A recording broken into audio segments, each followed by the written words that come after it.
Les maladies neurodégénératives font que la personne va progressivement perdre une certaine partie de son autonomie et aussi une certaine partie de sa capacité à prévoir, à juger, à anticiper et même à comprendre qu'elle est malade. Mon travail de médecin, c'est d'expliquer à l'aidant que tout en lui gardant sa place, qui est indispensable, on doit pouvoir le soulager, l'aider, l'accompagner avec des interventions professionnelles qui vont lui permettre de reprendre une certaine sérénité autant que possible, de gagner un petit peu du temps et d'éviter de s'épuiser.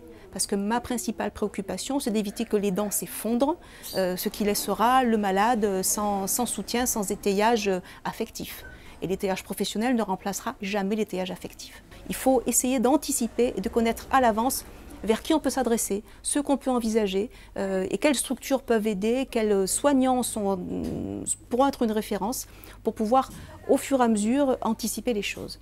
Certaines familles le font facilement, certaines le font très difficilement, nous essayons de nous adapter. Lorsqu'un étang se présente à l'association A3, en fait, on peut lui proposer plusieurs portes d'entrée. Il y a les temps d'information et d'échange, de sensibilisation sur les maladies neurodégénératives. Et c'est là où les personnes acquièrent des connaissances sur la maladie et dépassent comme ça l'inconnu et apaisent les angoisses. Après, il y a aussi des temps de parole, dans des moments, donc dans des groupes de parole, où les personnes échangent, parlent de leurs souffrances et se rendent compte qu'ils ne sont plus tout seuls à vivre ces choses-là. Ensuite, il y a aussi des activités qui sont proposées, des sorties, des ateliers, que ce soit des ateliers d'art-thérapie, il y a aussi un atelier floral qui a été proposé, des ateliers de médiation animale.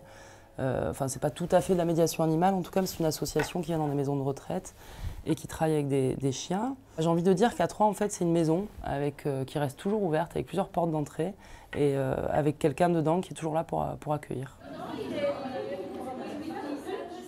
Aujourd'hui, c'est la plateforme A3 qui a organisé cette petite rencontre entre les malades et les aidants et une association qui vient montrer des chiens pour essayer qu'un contact s'établisse entre les malades et les chiens et apporter, disons, de la joie aux malades.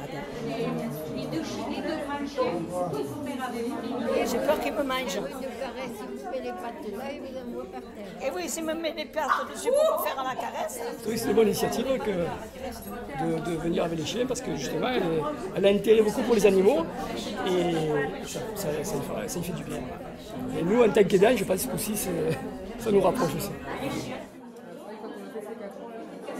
Depuis plusieurs années, l'ARS mène une politique active qui vise à améliorer la qualité de prise en charge des personnes âgées, dépendantes, mais aussi à prendre en considération la famille de cette personne âgée, également l'aidant, puisqu'on sait que le vieillissement de la population a des répercussions sur l'entourage proche de la personne âgée. Le maintien à domicile, c'est quand même essentiel et ça passe par un certain nombre de dispositifs, dont notamment le soutien aux aidants, puisqu'il est essentiel que les aidants soient disponibles pour accompagner leurs parents, leurs proches dans l'ensemble de cette démarche. S'il y a des aidants qui sont dans cette situation avec un parent, un proche, un ami dépendant et qui ne savent pas vraiment vers qui se tourner, donc ils peuvent contacter leur médecin traitant.